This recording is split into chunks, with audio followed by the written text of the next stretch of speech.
Hello students, welcome to my YouTube channel Textbook Classes, and this video is third part of chapter 8 Trigonometry, and today we will start 8.2. But उससे पहले हमें कुछ concept कह लीजिए या कुछ formula कह लीजिए, कुछ वैल्यूज़ कह लीजिए, वो देखनी पड़ेगी।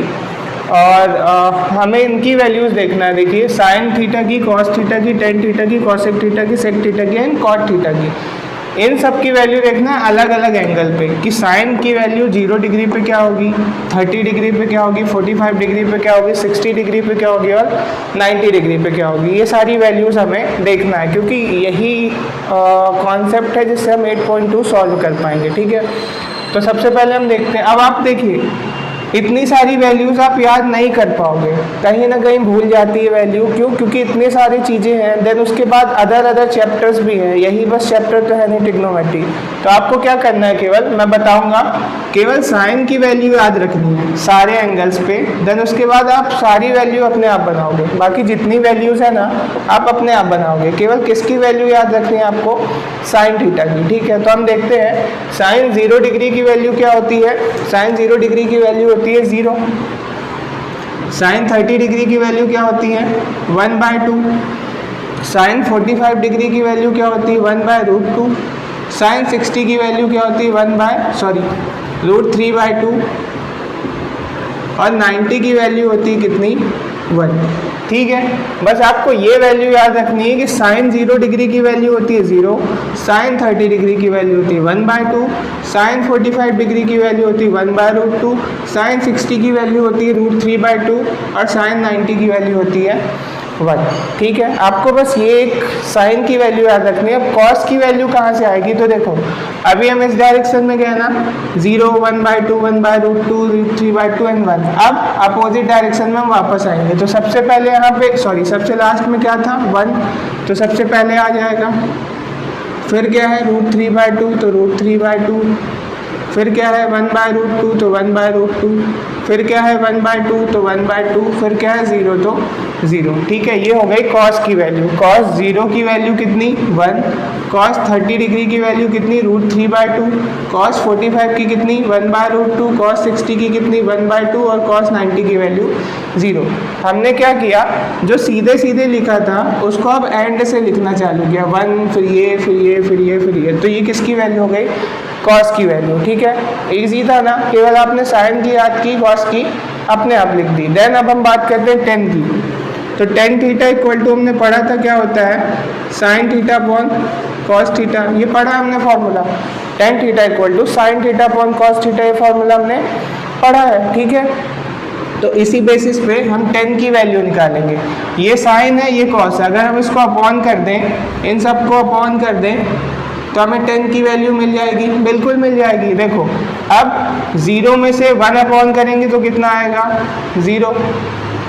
1/2 और √3/2 करेंगे तो 2 आपस में कैंसिल आउट हो जाएगा। बचेगा कितना? केवल 1/√3 बचेगा। ठीक है, इस पे भी √2 कैंसिल हो जाएगा, 1 कैंसिल हो जाएगा, तो कितना बचेगा? केवल 1। 1/2 को 1/√2 से डिवाइड करोगे तो कितना आएगा? 1। यहाँ करेंगे तो 2 और 2 आपस में कैंसिल आउट होंगे, बचेगा कितना? √3। और 1 को जब 0 से डिवाइड करते हैं तो इसकी कोई वैल्यू नहीं आती, नॉट डिफाइंड रहता है। तो ये होगा या तो नॉट डिफाइंड या तो इनफाइनाइट, या तो नॉट डिफाइंड लिख सकते हैं या तो इनफाइनाइट लिख सकते हैं। ठीक है, तो ये हमें किसकी वैल्यू मिल गई? 10 की। क्या किया हमने? साइन और कॉस को डिवाइड किया तो किसकी वैल्यू मिल गई? 10 की। तो ये आई होप आपको याद नहीं करना पड़ेगा, केवल एक वैल्यू याद करनी पड़ेगी, बाकी हमने इन्हीं के थ्रू निकाला। ठीक है, अब बात करते हैं कॉसेक की। तो कॉसेक थीटा हमने पढ़ा था किसका अपोजिट होता है? साइन का। साइन का अपोजिट कह लो या साइन का रेसिप्रोकल होता है। ठीक है, तो हम साइन की वैल्यू को किसके डिवाइड में लिख देंगे? 1 के डिवाइड में। तो हमको किसकी वैल्यू मिलती जाएगी? कॉसेक की। जैसे साइन 0 की कितनी थी? साइन 0 की कितनी थी? 0। तो कॉसेक की कितनी हो जाएगी? 1/0। दैट मीन्स क्या होगा? इनफाइनाइट या नॉट डिफाइंड। इनफाइनाइट या नॉट डिफाइंड। ठीक है, अब 1/2 करेंगे तो 2 ऊपर चला जाएगा, तो केवल कितना आंसर आएगा? 2, ठीक है, यहाँ तक क्लियर। देन 1/√2 किससे डिवाइड कर देंगे, 1 से, मतलब 1 से डिवाइड कर देंगे 1/√2 को, तो केवल कितना आंसर आएगा, √2 पर चला जाएगा, तो कितना आंसर आएगा, √2, ठीक है। सेम 3/2 है, इसको 1 से डिवाइड करेंगे तो u पर चला जाएगा, आंसर कितना आएगा, 2/√3, ठीक है। और 1 को 1 से डिवाइड करेंगे तो कितना आएगा, 1। ये किसकी वैल्यू आ गई हमारी, कॉसेक की। कॉसेक किसका रेसिप्रोकल होता है, साइन का। मतलब कुल मिला के या तो ये कह लो कि जो वैल्यू है उसको पलट के लिख देना है। हम यही ना करते थे कि परपेंडिकुलर अपॉन हाइपोटेनस था तो हाइपोटेनस अपॉन परपेंडिकुलर लिख देते थे। अगर साइन ये था तो कॉसेक ये था, वैल्यूज क्या हो जाती थी, पलट जाती थी। तो सेम यहाँ पे 0 को पलटेंगे तो क्या होगा, इनफाइनाइट। 1/√2 को पलटेंगे तो 2, 1/√2 को पलटेंगे तो √2, और √3/2 को पलटेंगे तो 2/√3, और 1 को पलटेंगे तो 1, ठीक है। अब अपन आते हैं किसमें, सेक में। तो सेक किसका अपोजिट होता है, कॉस का। सेक किसका अपोजिट होता है, कॉस का। तो सेक 0 की वैल्यू कितनी हो जाएगी, 1, क्योंकि 1 का अपोजिट भी क्या होगा, 1। इसका अपोजिट करेंगे तो 2/√3 आ जाएगा, ठीक है। या तो इसको रेसिप्रोकल करके लिख दो, या तो जो हमने साइन और कॉस में किया था कि पहले एक बार सीधे गए थे फिर उल्टा आए थे, तो इस पर भी सेम यही प्रोसीजर लगानी है। देखो क्या, पहले 1, फिर 2/√3, फिर √2, फिर 2, फिर इनफाइनाइट, यही होगा ना। या फिर आप इसका रेसिप्रोकल करके भी देख सकते हो, तो 2/√3 हुआ, इसका क्या होगा, √2, इसका क्या होगा 2, और इसका क्या हो जाएगा, इनफाइनाइट। आई होप यहाँ तक क्लियर है। वैल्यूज़ आपको कोई नहीं याद करना, सारी वैल्यूज़ आपको बनानी है खुद से, और इजी है। मैंने समझाया, आप एक बार फिर से देखिएगा, फिर से समझिएगा, बन जाएगी। लास्ट बात करते हैं कॉट की। किसकी बात कर रहे हैं अपन, कॉट की। तो कॉट में क्या होगा, कॉट किसका रेसिप्रोकल होता है, 10 का। कॉस किसका रेसिप्रोकल होता है, 10 का। तो 10 की वैल्यू को उल्टी कर देना है। देखो 0 है तो क्या हो जाएगा, 1/0, दैट मीन्स इनफाइनाइट। ये √3, 1/√3 है तो क्या हो जाएगा, √3/1, और 1 की कोई वैल्यू नहीं होती अपॉन के नीचे, 1 का क्या हो जाएगा, 1 ही रहेगा, ठीक है। इसका √3 है तो क्या हो जाएगा, 1/√3, और इसका इनफाइनाइट है तो इसका क्या हो जाएगा, 0, ठीक है। तो 0 का रेसिप्रोकल इनफाइनाइट, इनफाइनाइट का रेसिप्रोकल 0, ठीक है। ये वैल्यूज़ है, ये आपको इतनी सारी वैल्यूज़ याद करनी है। तो याद तो होगी नहीं, तो मैंने ट्रिक बता दी कि केवल एक याद करनी है, बाकी वैल्यूज़ आप खुद से ईजिली बना सकते हैं, ठीक है। तो ये वैल्यूज़ देख लीजिए, नोट कर लीजिए, पढ़ लीजिए, याद कर लीजिए, जो भी करना है करिए, क्योंकि यही 8.2 में काम आने वाली है, ठीक है। तो इसको नोट डाउन करिए। So here we start exercise 8.2, जिसका फर्स्ट क्वेश्चन है इवैल्यूएट द फॉलोइंग। हमें फर्स्ट क्वेश्चन में जो गिवन क्वेश्चन है उनकी वैल्यूज फाइंड करनी है। तो सबसे पहले फर्स्ट क्वेश्चन का हम फर्स्ट वाला लेते हैं, जो क्या है, sin 60 into cos 30 plus sin 30 into cos 60। इसकी वैल्यू हमें फाइंड करके दिखानी है। तो देखो अभी हमने पढ़ा कि sin 60 की वैल्यू कितनी होती है, √3/2 होती है, इंटू कॉस 30 की वैल्यू भी कितनी होती है, √3/2। पढ़ा होगा, जो टेबल आपने बनाई है उस पर देखिएगा, वैल्यू यही होती है। प्लस sin 30 की वैल्यू होती है 1/2, इंटू कॉस 60 की वैल्यू भी कितनी होती है, 1/2। ये वैल्यूज़ हमने याद की है, हमने टेबल बनाई है, हमने वैल्यूज़ निकालना सीखा है, उसके थ्रू इजीली सबसे सिंपलेस्ट चैप्टर कह लीजिए, एक्सरसाइज कह लीजिए 8.2 ही है। अगर आपको वैल्यू पता है, केवल वैल्यू पुट करनी है, सिंपल सा कैलकुलेशन करना और आंसर निकल आएगा। 8.1, 8.3, 8.4 के कंपेयर में बहुत ईजी है, ठीक है। और इससे क्वेश्चन आते ही आते हैं, तो आप एक बार इसको अच्छे से टेबल बनाना सीख लीजिएगा तो क्वेश्चन सारे क्या हो जाएंगे, इजली। अब हमको इसको सिंपली सॉल्व करना है। तो √3 और √3 मल्टीप्लाई होगा तो कितना आ जाएगा, 3, और 2 इंटू 2 मल्टीप्लाई होगा तो कितना आएगा, 4। हमने पढ़ा है √a इंटू √a मल्टीप्लाई करेंगे, या कह लो कि √a का स्क्वायर निकालेंगे तो कितना आ जाएगा, केवल 1। तो √3 इंटू √3 कितना हो गया, 3, और 2 इंटू 2 4, प्लस 1 इंटू 1 1 और 2 इंटू 2 4। इसको ऐड करेंगे तो कितना हो जाएगा 4/4। एलसीएम आएगा 4, 3 + 1 कितना हो जाएगा 4/4। दैट मीन्स आंसर कितना आ जाएगा आपका 1। आंसर कितना आएगा 1। ईजी था, इसको नोट डाउन करिए। फिर अपन आते हैं क्वेश्चन नंबर सेकेंड में। So here is your second question which is 2 tan square 45 degree plus cos square 30 degree minus sin square 60 degree. हमको इसकी वैल्यू एवेल्यूट करनी है। तो सबसे पहले क्या करेंगे, इनकी सारी की वैल्यूज़ रखेंगे। तो 2 की जगह 2 और tan 45 की वैल्यू कितनी होती है 1। स्क्वायर लगाया तो 1 का स्क्वायर, ठीक है। tan 45 डिग्री की वैल्यू होती है 1 और उसका स्क्वायर लगाया तो स्क्वायर, प्लस cos 30 की वैल्यू क्या होती है, अभी हमने पिछले क्वेश्चन में देखा कितनी होती है √3/2 और स्क्वायर लगाया तो पूरे का स्क्वायर, माइनस sin 60 की भी वैल्यू कितनी होती है √3/2 और स्क्वायर लगाया तो पूरे का स्क्वायर। ठीक है, यहाँ तक कोई प्रॉब्लम नहीं। अब इनको सॉल्व करना है सिंपली। तो 2 इंटू 1 का स्क्वायर 1, तो आखिर आ गया क्या 2, प्लस इसको हम क्या लिख सकते हैं 3/4, माइनस इसको भी क्या लिख सकते हैं 3/4। स्क्वायर किए तो √3 का स्क्वायर 3, √3 का स्क्वायर 3, 2 का स्क्वायर 4, 2 का स्क्वायर 4। अब ये देखो ये प्लस में है, ये माइनस में आपस में कैंसिल आउट हो जाएंगे, तो आंसर कितना आएगा केवल 2। That is your final answer. ठीक है, सिंपल है, सारे क्वेश्चन इस एक्सरसाइज के सिंपल है। आप देखिए, नोट डाउन करिए, फिर अपन आते हैं क्वेश्चन नंबर 3 पे। So here is your third question. cos 45 degree upon में sec 30 और प्लस में cosec 30। ठीक है, तो इसकी वैल्यूज़ होती है आपकी cos 45 की होती है 1/√2, sec 30 की होती है 2/√3 प्लस cosec 30 की वैल्यू होती है 1/2, तो 2। ये होती है आपकी वैल्यूज़। ठीक है, अब देखो इसको हमें सिंपली सॉल्व करना है। तो सबसे पहले हम क्या करेंगे, नीचे एलसीएम लेके सॉल्व करेंगे। ये हो जाएगा 1/√2 ऊपर जो लिखा हुआ है। ठीक है, नीचे एलसीएम लेके अगर हम सॉल्व करेंगे तो √3 का एलसीएम कितना आएगा √3 आएगा, ऊपर कितना आएगा 2, प्लस ये हम मल्टीप्लाई में जाएगा तो 2√3। आई होप आपको एलसीएम लेके सॉल्व करना बनता होगा।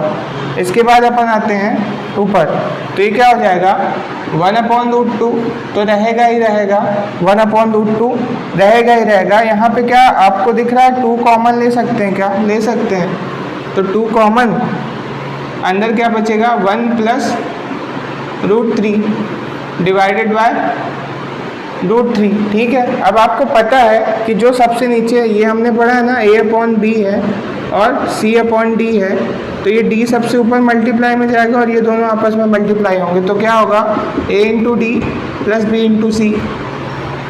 आई होप ये आपको ये कॉन्सेप्ट पता होगा। तो इसी कॉन्सेप्ट के थ्रू हम क्या करेंगे, इसको सॉल्व करेंगे।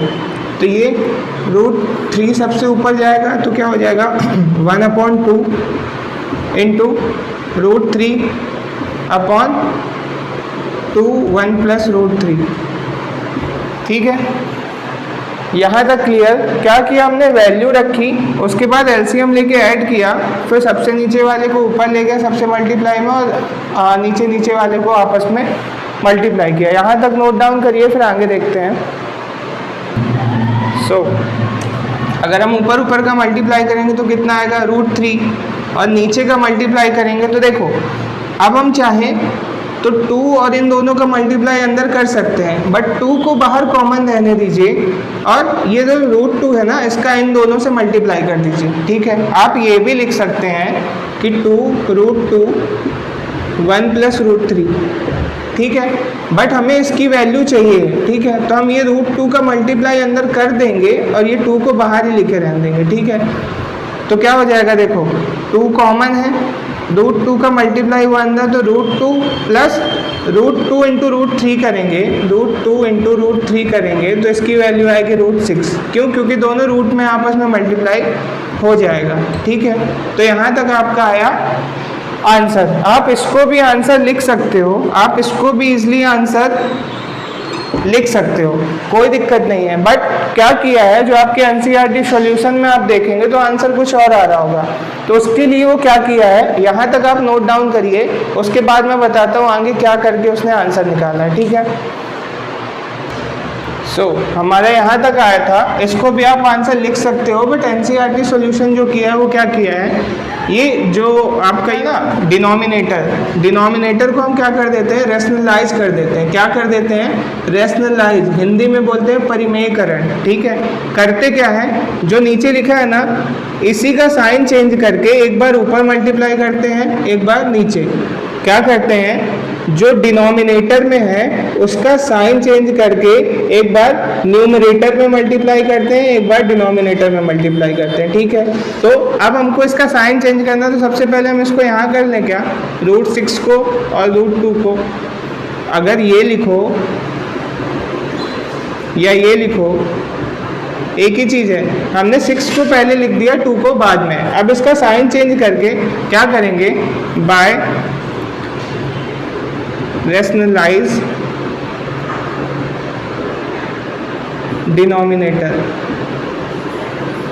डिनोमिनेटर को हम क्या कर रहे हैं, रैशनलाइज कर रहे हैं, ठीक है। या फिर आप लिख सकते हैं बाय रैशनलाइजिंग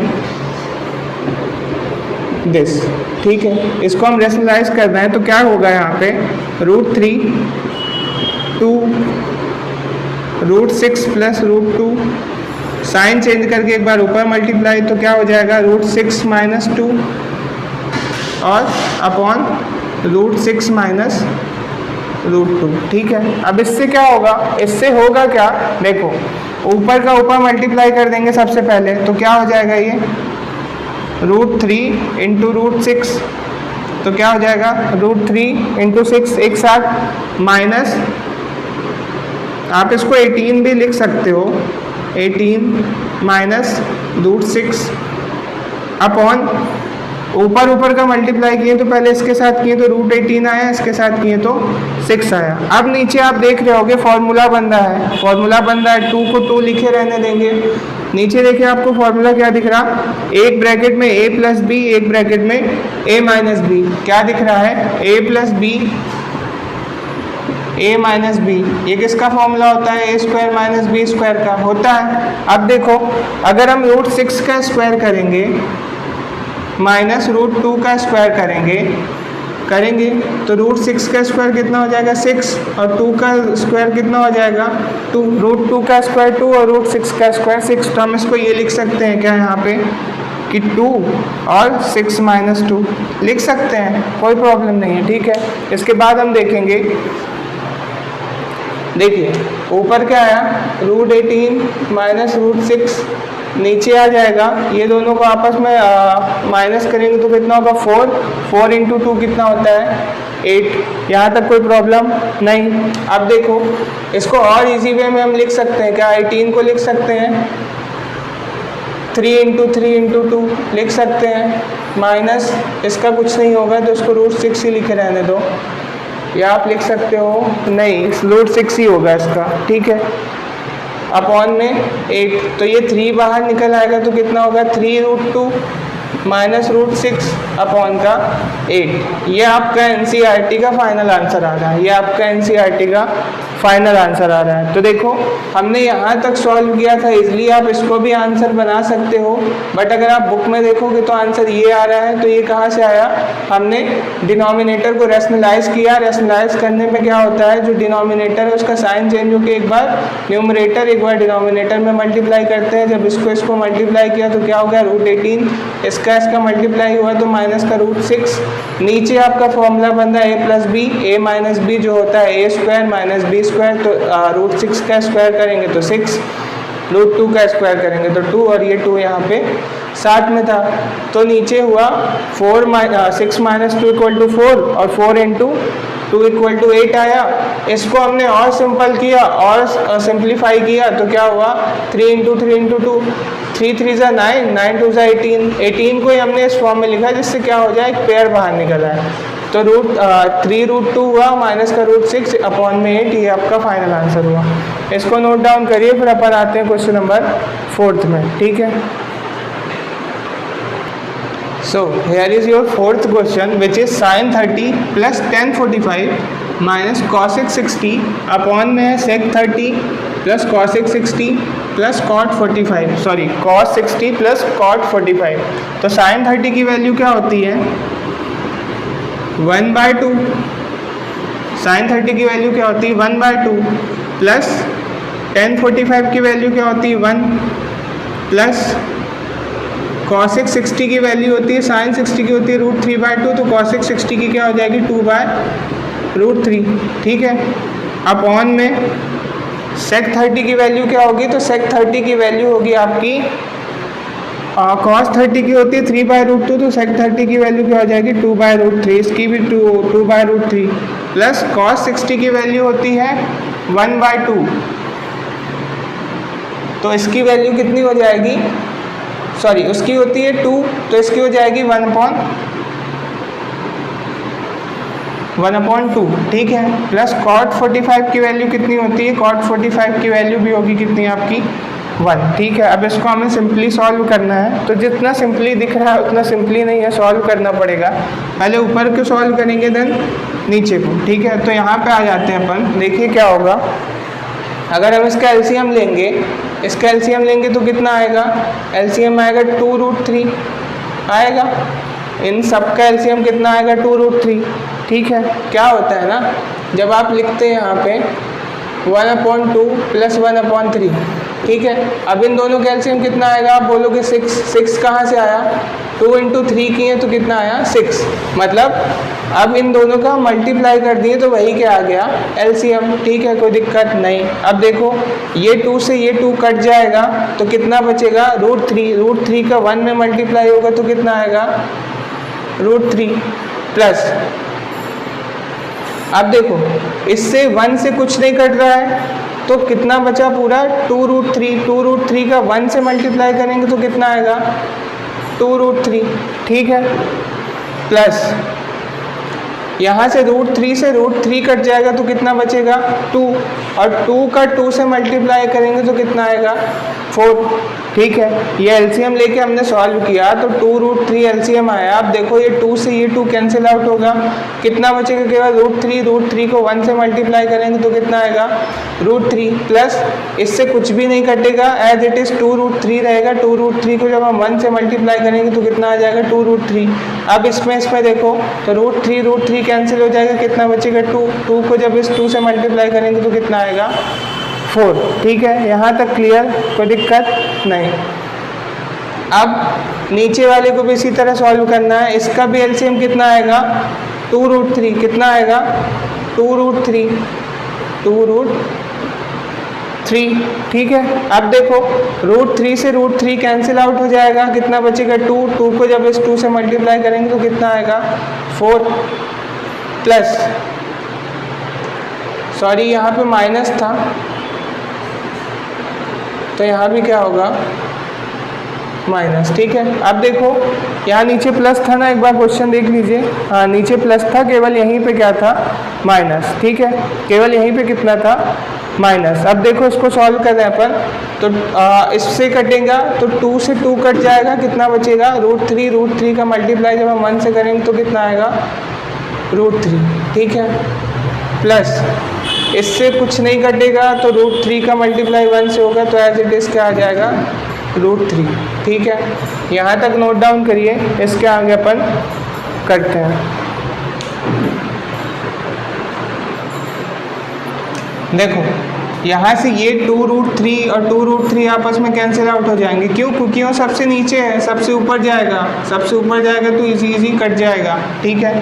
तो हमारे पास क्या बचा, देखो ये √3 है प्लस 2√3 है तो कितना हो जाएगा 3√3, कितना हो जाएगा 3√3, ठीक है, माइनस का 4 अपॉन में यहाँ भी देखो ये √3 है ये 2√3 है तो आपस में जुड़ जाएंगे, क्या हो जाएगा 3√3 प्लस का 4। अब ये यहाँ तक भी आप आंसर लिख सकते हो, ये आंसर आपका हो सकता है। क्यों? क्योंकि इसके आगे सॉल्व ही नहीं हो रहा। कहीं से सॉल्व होगा क्या ये? नहीं। तो आप यहाँ तक भी आंसर लिख सकते हो, बट आपके एनसीईआरटी में आंसर कुछ और आ रहा है। तो उसके लिए क्या किया है? वही क्या किया है?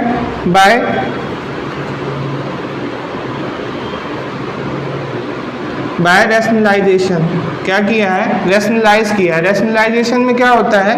जो नीचे है ना डिनोमिनेटर में, उसका साइन चेंज करके एक बार ऊपर मल्टीप्लाई, एक बार नीचे मल्टीप्लाई। तो वही प्रोसीजर हम लगाएंगे। क्या होगा देखो, 3√3 - 4 अपॉन 3√3 + 4। डिनोमिनेटर क्या है? ये इसका साइन चेंज करके एक बार ऊपर मल्टीप्लाई करना है। 3√3 माइनस का 4 अपॉन 3√3 - का 4। साइन चेंज करके हमने ऊपर नीचे मल्टीप्लाई कर दिया। अब देखो ये सेम है, इसका स्क्वायर हो जाएगा। यहाँ आते हैं अपन, देखो क्या हो जाएगा? 3√3 - 4 का होल स्क्वायर होगा। क्यों? क्योंकि 2 टाइम्स है। यहाँ पे आप देखेंगे तो फॉर्मूला बन रहा है a + b a - b, a + b a - b बन रहा है। तो क्या होता है? a + b a - b होता है a² मतलब 3√3 का स्क्वायर माइनस b का स्क्वायर। ठीक है, यहाँ तक क्लियर? हमने क्या किया? रैशनलाइजेशन किया है, जिसपे क्या होता है, नीचे डिनोमिनेटर का साइन चेंज करके एक बार ऊपर एक बार नीचे मल्टीप्लाई। तो ये दोनों सेम थे, इनका स्क्वायर हो गया। नीचे फॉर्मूला बना, एक ब्रैकेट में a + b, एक ब्रैकेट में a - b। तो क्या होता है? a² - b²। अब देखो ऊपर फॉर्मूला बन रहा है किसका? a - b के होल स्क्वायर का, a - b के होल स्क्वायर का, जो कि होता है a² मतलब 3√3 का स्क्वायर प्लस b² मतलब 4 का स्क्वायर माइनस 2ab। 2 × a कितना? 3√3 × b कितना? 4। ठीक है, यहाँ तक क्लियर? कोई दिक्कत नहीं। ठीक, अब इसका मल्टीप्लाई करेंगे तो क्या होगा? देखो क्या होगा, 3√3 × 3√3। ठीक है, √3 आपस में मल्टीप्लाई होंगे तो क्या हो जाएगा? 3।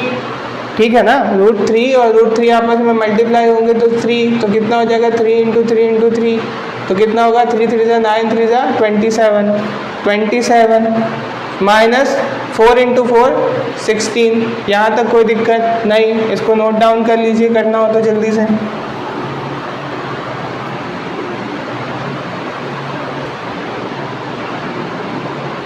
ठीक, अपन आते हैं यहाँ। तो क्या हो रहा है देखिए, ऊपर भी अपन सॉल्व करेंगे तो कितना हो जाएगा? 3 × 3 का स्क्वायर, 3√3 का स्क्वायर कितना होगा? 27। ठीक है, प्लस 4 × 4 का कितना होगा? 16 माइनस, देखो अब यहाँ पे क्या होगा?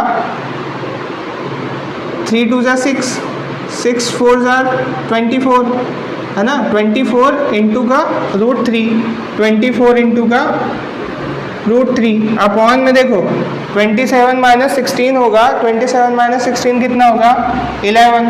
ठीक है, इसका स्क्वायर किए तो आया 27, इसका स्क्वायर किए तो आया 16, प्लस इसका मल्टीप्लाई किए तो क्या हुआ? 3 2 = 6, 6 4 = 24, √3, 24 √3। नीचे माइनस किए कितना? 27 - 16। तो यह अब इन दोनों को ऐड करेंगे तो कितना होगा? 3 4 43 माइनस 24 √3 अपॉन का 11। ये आपके एनसीईआरटी का आंसर आ रहा है, ये आपके एनसीईआरटी बुक का आंसर आ रहा है। तो ये आपका फाइनल आंसर होगा। ठीक है, आई होप समझ में आया होगा। कुछ नहीं है, बस मैथमेटिकली कैलकुलेशन है, सिंपल सा प्लस माइनस मल्टीप्लाई डिवाइड। बाकी वैल्यू रखना है और आपको आंसर इजीली मिल जाएगा। बस आपका कैलकुलेशन थोड़ा सा ठीक होना चाहिए, तो अब प्रैक्टिस से आपका कैलकुलेशन इजी हो जाएगा। आपको यही क्वेश्चन की प्रैक्टिस 2 से 3 बार करनी है, तो आपका दिमाग चले ना चले, हाथ अपने आप चलेगा जब प्रैक्टिस में रहेगा। आपने देखा होगा, मैं एक एग्जांपल हर स्टूडेंट्स को देता हूँ अपने। क्या होता है देखो, बोलते हैं ना कि प्रैक्टिस करो, बार बार क्वेश्चन लगाओ तो बनने लगेगा। इसके पीछे का रीज़न ये है कि कभी आप खाना खा रहे हो, ठीक है, अंधेरे कमरे में लाइट चली जाए एकदम से, कमरा पूरा अंधेरा है, कुछ भी नहीं दिखाई दे रहा आपको, तो खाना जब आप खाओगे तो खाना प्लेट से उठा के मुंह में डालोगे कि कान में डाल लोगे? नहीं ना, खाना आप प्लेट से उठाओगे तो मुंह में ही जाएगा। क्यों? क्योंकि आपकी इतनी प्रैक्टिस है कि खाना प्लेट से उठा मुंह में गया, प्लेट से उठा मुंह में गया। आपने इतनी बार प्रैक्टिस की, अंधेरा हो कुछ भी हो, आपका दिमाग कहीं भी हो, खाना सीधे कहाँ जाएगा? प्लेट से मुंह में। क्यों? क्योंकि हाथ की इतनी प्रैक्टिस है। तो वही सेम है कि आप जितनी प्रैक्टिस करोगे, आपका दिमाग चले ना चले, आपका हाथ जरूर चलेगा। ठीक है, तो आप प्रैक्टिस करेंगे बार बार एक ही क्वेश्चन की, तो आपसे वो इजली बनने लगेगा। So here is your fifth question, which is 5 cos square 60 plus 4 sec square 30 minus 10 square 45 upon में sin square 30 plus cos square 30। तो पहले आप क्वेश्चन को देखिए, यहीं से आपको दिख रहा होगा कि ये sin square 30 plus cos square 30 equal to क्या हो जाएगा? 1। तो आप डिनोमिनेटर को तो पहले ही 1 लिख सकते हो। अगर आपको नहीं लिखना है, सॉल्व करके भी करना है, तो लास्ट में देखिएगा ये 1 ही आ जाएगा। क्यों? क्योंकि साइन स्क्वायर और प्लस कॉस स्क्वायर कितना होता है? 1। हमने पढ़ी थी आइडेंटिटी। बट एक चीज़ ध्यान रखना कि एंगल सेम होना चाहिए। आप कहीं पे ये लिखा है कि sine square 60 plus cos square 30, तो ये एंगल अगर अलग अलग है तब इसकी वैल्यू 1 नहीं होगी। लेकिन अगर एंगल सेम है, यहाँ भी 30 यहाँ भी 30 है, तो इसकी वैल्यू 1। आप चाहो तो स्टार्टिंग में इसको 1 कर सकते हो, अगर आपको सॉल्व करके निकालना है तो भी आप कर सकते हो। तो देखो क्या करेंगे अपन, 5 इंटू कॉस स्क्वायर 60, कॉस की वैल्यू होती है 1/√2 60 की स्क्वायर हो जाएगा, प्लस 4 इंटू सेक स्क्वायर, सेक 30 की वैल्यू आपकी होती है 2/√3, 2/√3 इसका स्क्वायर, माइनस 10 45 की वैल्यू होती है 1, तो 1 का स्क्वायर। अपॉन में आते हैं, साइन 30 की वैल्यू होती है 1/2, इसका भी स्क्वायर, प्लस कॉस 30 की वैल्यू होती है कितनी? कॉस 30 की वैल्यू आपकी होती है √3/2, तो इसका स्क्वायर। ठीक है, ये अभी हमने क्या किया है? केवल वैल्यू रखी है। इसके बाद हमको इसको सॉल्व करना है। तो देखिए 5 इसका स्क्वायर होगा कितना? 1/4 होगा, प्लस 4 इंटू इसका स्क्वायर कितना होगा? 4/3 होगा, माइनस इसका 1, अपॉन में इसका होगा 1/4 प्लस इसका होगा 3/4। दिख रहा है आप लोगों को? यहाँ तक नोट डाउन करिए, फिर मैं इसको इरेज करके फिर यहाँ से स्टार्ट करता हूँ। ठीक है, एक बार देख लीजिए, अभी तक हमने क्या किया? इजली वैल्यू रखी। ठीक है, अभी बस ब्रैकेट ओपन करके स्क्वायर किया है। ठीक है, इसके बाद हम आगे देखेंगे। यहाँ तक हमने सॉल्व किया है, अब इसके आगे देखेंगे। इसकी वैल्यू हो जाएगी 5/4, मल्टीप्लाई होगा तो प्लस 4 इंटू 4 16/3, माइनस का 1/1 लिख सकते हैं इसको। नीचे देखिए क्या होगा, एलसीएम लेंगे तो आएगा 4, 1 प्लस 3। ठीक है, इसके आगे हम सॉल्व करेंगे तो इसके आगे क्या होगा? देखिए इसका पूरे का एलसीएम कितना आएगा? 12। पूरे का एलसीएम कितना आएगा? 12। तो देखिए 4 को डिवाइड करेंगे 12 से तो आएगा 3 का मल्टीप्लाई करेंगे 5 में तो कितना आएगा? 15, प्लस 3 को डिवाइड करेंगे 12 से तो आएगा 4 को मल्टीप्लाई करेंगे 16 से तो आएगा 64। ठीक है, माइनस 1 को डिवाइड करेंगे 12 से तो आएगा 12, और 12 का मल्टीप्लाई करेंगे 1 से तो कितना आएगा?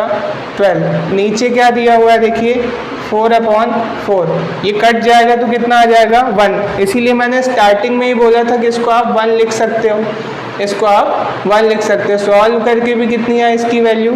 1। ये 4 और 4 आपस में डिवाइड होंगे तो 1 ही आ जाएगा, तो नीचे का तो काम ही खत्म। ठीक है, इसीलिए मैंने स्टार्टिंग में बोला था आप लिख सकते हो। अब आगे देखो इसके क्या होगा, इसके आगे ये तो 1 हो गया डिनोमिनेटर, तो इसका कोई काम ही नहीं है। अब ये क्या होगा देखो, इसको अगर आपस में ऐड करोगे तो कितना होगा? 9 और 79 माइनस 12/12, और ये नीचे तो 1 हो गया, तो अब 1 लिखने की ज़रूरत नहीं है मेरे ख्याल से। तो 79 में से आप अगर 12 माइनस करोगे तो कितना आएगा? 7 और 67/12। ये कट रहा है क्या इससे? नहीं, 12 की टेबल में 67 नहीं आता, तो आपका केवल कितना आंसर आ जाएगा? 67/12। 12। तो ये आपका होगा फाइनल आंसर। ठीक है, ये 4/4 1 हो गया, तो हमने यहाँ 1 लिखा नहीं है क्योंकि 1 की कोई डिनोमिनेटर में इतनी वैल्यू नहीं होती। ठीक है, तो यहाँ पे आपका क्वेश्चन नंबर फर्स्ट के 5 क्वेश्चन हमने कंप्लीट किए, 5 क्वेश्चन ही है। अब इसके बाद आता है सेकंड क्वेश्चन। तो सेकंड क्वेश्चन हम देखेंगे नेक्स्ट वीडियो में, इसी वीडियो के नेक्स्ट पार्ट में हम सेकंड क्वेश्चन देखेंगे। यहाँ तक आप बार बार सॉल्व करिएगा, सॉल्व करने से, प्रैक्टिस करने से सारी चीज़ें बनने लगेंगी। कुछ नहीं है, केवल वैल्यू आपको याद होनी चाहिए जितनी भी है, नहीं याद तो बनाते बननी चाहिए। उसके बाद वैल्यू रख के केवल कैलकुलेशन है, कैलकुलेशन थोड़ा सा लेंदी है, टफ पड़ेगा, प्रैक्टिस करोगे तो आपसे बनने लगेगा। ठीक है, आई होप आपको वीडियो पसंद आया होगा। कोई भी प्रॉब्लम हो, कोई भी दिक्कत हो तो कमेंट बॉक्स में ज़रूर लिख के बताएं। उसके बाद हम देखेंगे नेक्स्ट वीडियो के पार्ट में आगे के क्वेश्चन। ठीक है, थैंक यू।